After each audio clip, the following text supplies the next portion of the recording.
Yo, welcome to Hard Pass. I am your host, Jacques Slade, and let's just go, man. You've no doubt heard about the tragedy that took place last Friday at Travis Scott's Astroworld Festival in Houston, Texas. Through a confluence of events, 9 people were killed and over 300 were injured leading up to and during Travis Scott's performance at the festival, which included a surprise appearance from Drake. First of all, our condolences to the families and friends affected by this needlessly horrific event. Here are the names and the ages of the kids because they were all kids, man, who passed on that day. Alex Acosta Villa, 21. Danish Baig, 27. Madison Dubisky, 23. John Hilgert, 14. Jacob Juranic, 20. Franco Patino, 21. Rudolfo Pena, 23. Brianna Rodriguez, 16. Baharti Shahani, 22. If any of them have online fundraisers, we'll link to them down in the show notes below. So here's what we're going to do for the rest of this segment. We're going to talk about what we know so far about the tragedy, the response on social media to the event, the effect that this will have on the culture moving forward, and yes, what Travis Scott will mean to the culture as well moving forward. What we are not here to do is lay blame on no one person or one group or one event. We are certainly not going to bring up any of the Jenners or the Kardashians, except in this instance because no one gives a shit, People Magazine's Twitter. There are so many things that went wrong leading up, during, and after that crowd surge that to place the finger on any one thing or person would be foolish when we do not have all the facts yet. When the explanation so far is the crowd, for whatever reason, began to push and surge towards the front of the stage, which caused the people at the front to be compressed. They were unable to escape the situation. According to Houston Fire Chief Sam Pena, it's not a clear picture right now. If you were just scanning Twitter while everything was happening, you would think either the tragedy was worse or it was fake news. Of course, I understand that nothing I say or do will stop anybody from firing off a hot take in the comments or on social media. But I just want everybody to know where Hard Pass stands on this. We are going to let the legal process do what it needs to do to sort out everything, present it in a manner we can all understand, and proceed accordingly. Let's start with what exactly is Astroworld, because it's a name that means a little bit more to Houston than it does for the rest of the world. According to Wikipedia, Astroworld was the name of a theme park that operated in the area from 1968 to 2005. It got its name from the Houston Astros baseball team. Astroworld was sold to Six Flags in 1978, and its rides include Cyclone and Thunder River, the world's first functional river rapids ride. To many people in the area, Astroworld was it. You know how Southern California has Disneyland and Universal Studios and Knott's Berry Farm and Six Flags and SeaWorld all within a 150-mile radius of each other? Well, imagine if you took out the Disneyland and the Universal Studios and the Knott's Berry Farm and the SeaWorld. That's it for a lot of America. They typically have one theme park within driving distance that they call their own. And so that one theme park takes on even more importance to the community. Here's how Travis feels about Astroworld, the theme park, during a 2016 feature for XXL by Kathy Ian Doley. They took Astroworld away from us in Houston, Travis says solemnly. He breaks from the prayer huddle to start punching the air. With his anger, swinging arms, and braids flying, he looks like he belongs in a mosh pit. Travis starts furiously rattling off the name of rides: Texas Cyclone, Mindbender, Waterworld, Serial Thriller, Grease Lightning. He's very passionate about Astroworld. He even plans on naming his third studio album Astroworld in its honor. It's a head scratcher to think that someone would still be that emotionally attached to a theme park. But Travis Scott is only 25 years old. Despite being touted as a genius by many peers and rap's elder statesmen, his old soul is not immune to boyish desires that once killed boredom for Houston kids and suburban stragglers. When asked what he did for fun after Astroworld shut down, Travis replies, "I started making music. I never looked at Six Flags as the way to kill boredom, but that's because my friends and I also had Disneyland and Knott's Berry Farm and Universal Studios and SeaWorld and really everything in between." That's what Astroworld meant to Travis, and I'm guessing he's not the only one. In 2018, the Astroworld Music Festival began at Energy Park in Houston with a lineup that included Young Thug, Post Malone, Metro Boomin, and of course, Travis Scott. In 2019, the festival expanded with more artists and in a sign of things to come, brand collaborations. The festival was canceled last year due to the pandemic, obviously, but there was an Astroworld replacement if you played Fortnite. Travis partnered with Epic Games to bring Astroworld to the rest of the country and the world, really, with a 15-minute in-game event that included visuals, challenges, skins, and items you can use. By the time we got to Astroworld 2021, the festival had expanded to a 2-night affair and sold over 100,000 tickets. It was a full-blown cultural phenomenon. like Travis Scott. It was no longer just a music festival. There was a whole week's worth of events, including a celebrity softball game that you no doubt saw on social media as people were trying to get Travis to sign their sneakers. There was a charity golf event and the unveiling of a community garden at Young Elementary School called what else? Cactus Jack Gardens. The mission of Cactus Jack Gardens is to introduce students to learning related to agriculture, food, nutrition, and entrepreneurship. Travis opened the garden with his grandmother, his mother, his sister, and his daughter. That's 4 generations giving back to that community. And of course, as many of you know, there was the Sneaker Pass activations where people were able to get pairs of, honestly, doesn't even matter at this point. On Friday morning, there were already thousands lined up to get inside Energy Park. And when I mean Friday morning, I don't mean like 7 in the morning. It was more like 3 in the morning. When the gates opened at 10 a.m., people were already starting to get riled up and jumping over the barricades just to get inside. You've no doubt already seen videos of people blowing by security and knocking over metal detectors as they get into the festival. But it's not unlike videos you've seen for other festivals with other artists.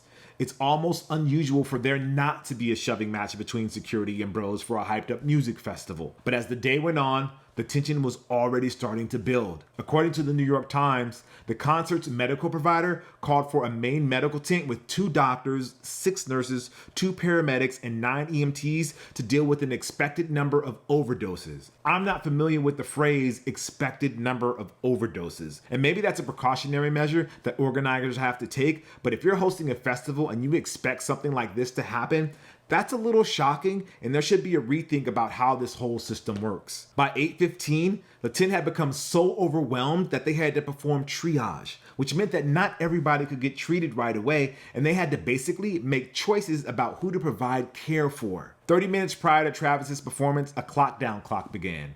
As it got closer to showtime, the people started to converge on the stage. But with such an overwhelming amount of people there was a crush, and it became more and more difficult for people to breathe. By the time Travis appeared on the stage at 9:06 p.m., the crush got even worse. Within minutes of Travis beginning his set, there was already people trying to escape the crush in the section closest to the stage, and soon after that, there were already calls from the crowd to stop the show. All of a sudden, people come pressed up against each other, pushed forward and backward. As the timer got closer, it got worse and worse, according to concert goer and ICU nurse Madeline Eskins. She also said she had constant pressure on her chest and she was being squeezed, and right when Travis started performing his first song, she looked at her boyfriend and said, "We have to get out of here." There are videos online of unconscious people being crowd surfed to safety, kids dancing on ambulances, and even worse things. I don't really have the heart or stomach to watch all of it, man. It sucks. Travis would stop the show twice and ask for help, but eventually he would continue on with his set. By 9:38 p.m., officials had already declared it to be a mass casualty event. At the request of the Houston police, Live Nation would shut down everything by 10:15 p.m. To the surprise of nobody, Saturday's festivities were canceled. As of this recording, there are 9 people that passed that we mentioned earlier, along with hundreds with varying injuries and 2 people in critical condition, one of whom is a 9-year-old that's in a medically induced coma. There are still plenty of questions that don't have clear answers, like why did it take so long to shut down the event?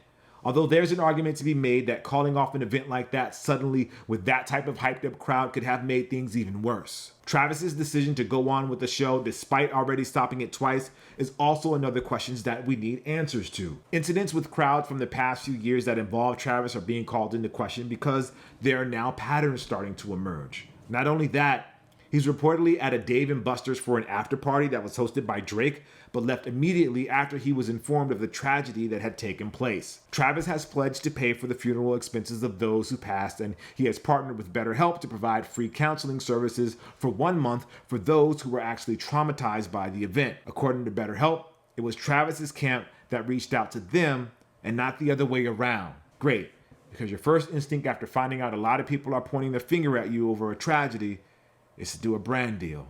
Like I said, we are not here to point the fingers at Travis Scott. That's for the courts and for the court of public opinion to decide. However, Travis Scott's brand has always revolved around a certain type of energy that makes people hyped. Think about the most famous Travis Scott gif. It's a short clip of him grabbing his microphone stand, raising it above his head, and raging while there's a giant video wall in the background projecting fire. When sneaker events were still a thing prior to the pandemic, Travis Scott was a frequent guest or performer used to hype up whatever was dropping. I think I've seen Travis opening for Rihanna as a guest for Puma, helping James Harden launch his Adidas signature shoe in Houston, and shutting down La Brea for Nike Air Max Day. Before he was arguably Nike and Jordan Brand's MVC most valuable collab, he rocked the house for everybody.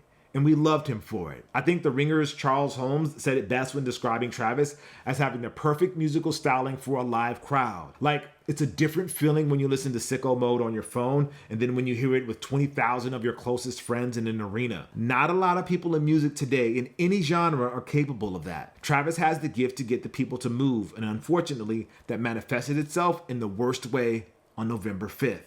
Like I mentioned earlier, there are still so many questions that we need answers to. Like, reportedly, there was a meeting between the Houston police chief and Travis's people prior to the event where the chief expressed concerns about the energy in the crowd. If there were already signs that things were going to get bad that early, why not take added precautions or shut it all down? I know show promoters were desperately trying to make as much money as possible as they were finally starting to have live shows again.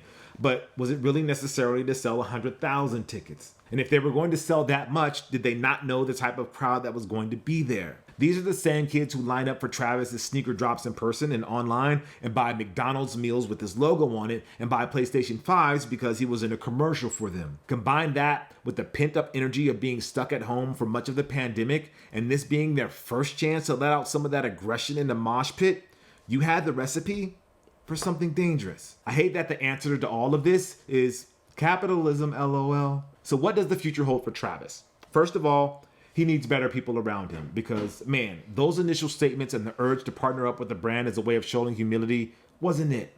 He needs to show remorse and contrition because whether he is personally liable or not, these things happen during a show that has his imprint all over it. Astroworld used to mean something special to a select number of people. Now it means something tragic to everybody around the world. He should lay low for a long time, reach out to those who lost someone they loved, and do whatever he can to make it as close to right to them as he can. Because he can never do the actual right thing and bring them back, but he has to try regardless. If Travis is going to be there to soak up all of the positivity from the community that Astro Week afforded, he has to also be there in person and in the trenches, accepting the responsibility and building it up again. Going back to normal and acting like nothing happened is not the way. But the brand deal, Jacques. Think about the brand deal, Jacques. Man, listen, I shouldn't have to address this because it's so not important. When I made the mistake of reading the comments when everybody was asking if Nike should go on and sell Travis's Air Max 1 next month, I guess I have to say something. Like, to everybody who posted a comment to the effect of, yes, they should, LOL, or I don't care, it's not Nike's fault, y'all get a hard pass. Nobody is blaming Nike for anything that happened. But because they are so deep in the Travis Scott business, they have to show the same humility and respect for those who lost their lives. I don't think this is the end of Travis Scott as a person who pitches products, as that quickie partnership with BetterHelp suggests, but the days of him being on the biggest stage selling mainstream stuff for McDonald's meals and PlayStations are likely over, at least for now. And look, Nike has shown in the past that they are willing to stick with their athletes through controversies.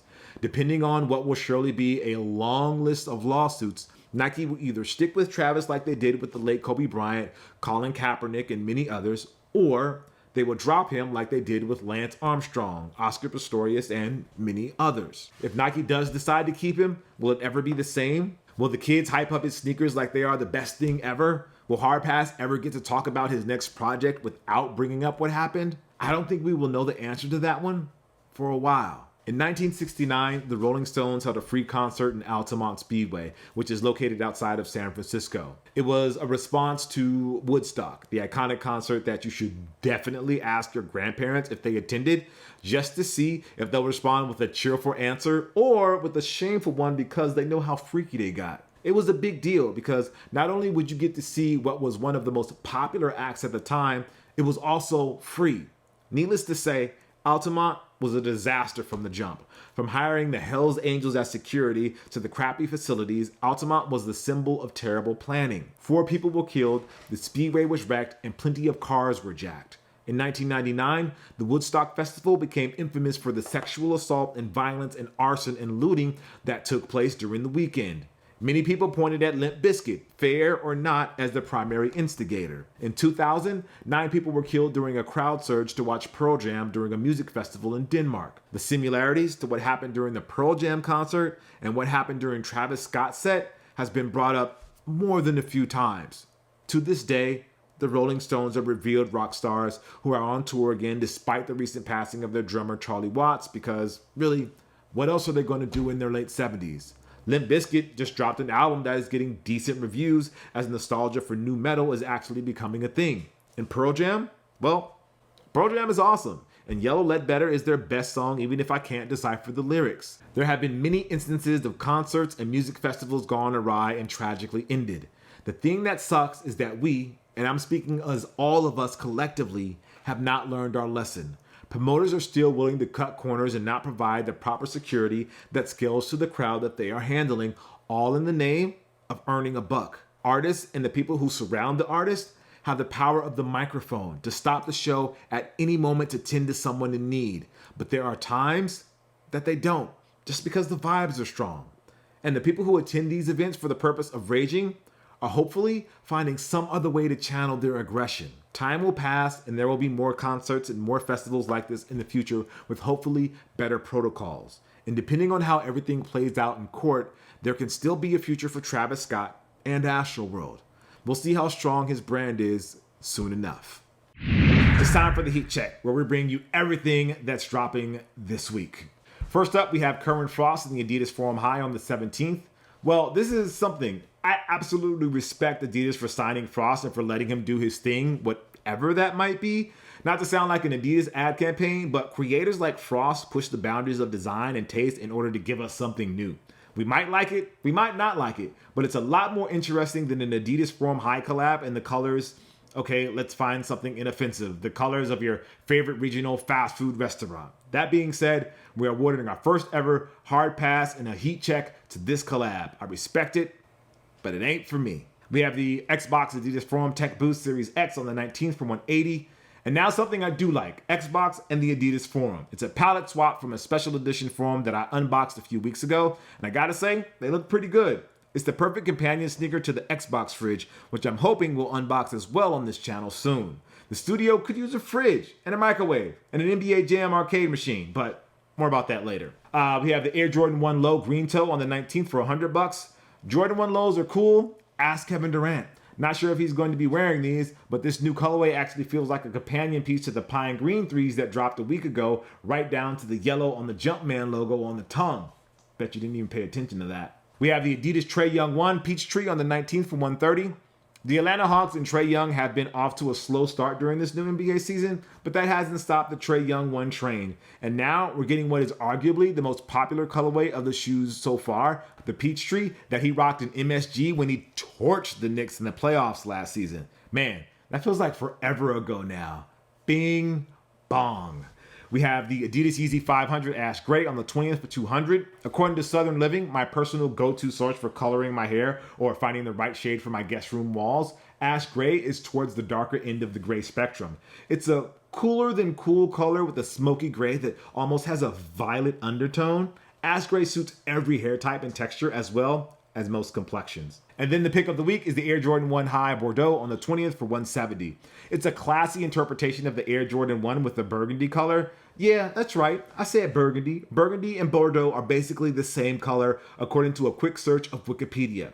It's one of the things you don't really think about until you have to write a bit like this and you're just killing time until the next segment. And now for a heat check on the Air Jordan 2. That's right, we are in full-blown making the Air Jordan 2 a thing mode. We are recording this right before the launch of the Off-White Air Jordan 2 Low, so it is totally possible that those sneakers could be delayed like every pair of Dunks for the past year and a half. But yes, Nike and Jordan Brand are determined to raise the profile of the Air Jordan 2. And why shouldn't they? For decades, the Air Jordan 2 has been the Darko of the first 5 Air Jordan models. And if you want to expand on that 2003 NBA draft analogy, the Air Jordan 1 is LeBron, the 3 is Carmelo Anthony, the 4 is Chris Bosh, and the 5 is Dwayne Wade. The similarities don't stop with just the numbering.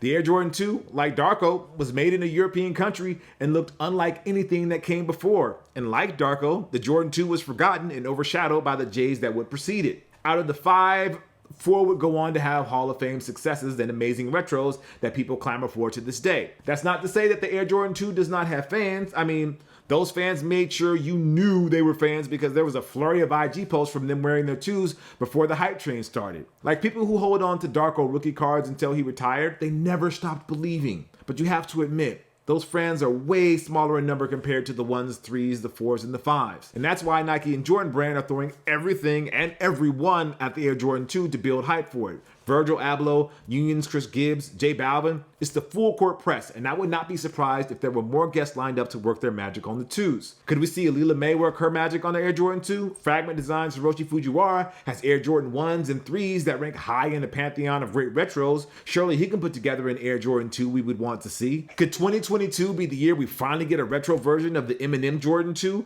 Or better yet, a brand new design from Slim Shady? I'm excited for what the future holds for the Air Jordan 2 because, I'll be honest, I'm one of those people who don't give the 2s really the time of day. Not because of long-standing belief that they are butt ugly, but Jordan Brand just hasn't given me a reason to be excited for them. Despite their luxury roots, the design just doesn't appeal to me the same way 3s or 4s do. If they were a retro pair of OG Chicago 2s in premium Italian leather, I would absolutely want a pair. But it's mostly just a display piece for my archives, not because I'm gonna rock them all day. If they are going to deliver on the collab side, I feel like they also have to do the same for the GRs.